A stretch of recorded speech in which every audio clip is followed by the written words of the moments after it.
Yesterday's low pressure area over North Bay of Bengal concentrated into a depression over Northwest Bay of Bengal and adjoining areas of coastal West Bengal, Bangladesh, and moved west-northwestwards and concentrated as depression at about 60 kilometers south-southeast of Kaning in West Bengal and 100 kilometers south-southeast of Calcutta in West Bengal.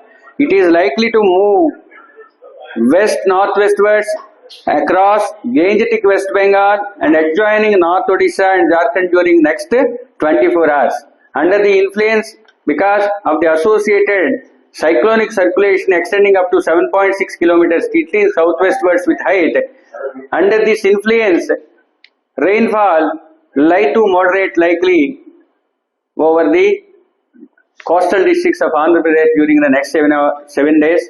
However, in the north coastal Andhra Pradesh, light to moderate rainfall most likely at most places during the next 24 hours.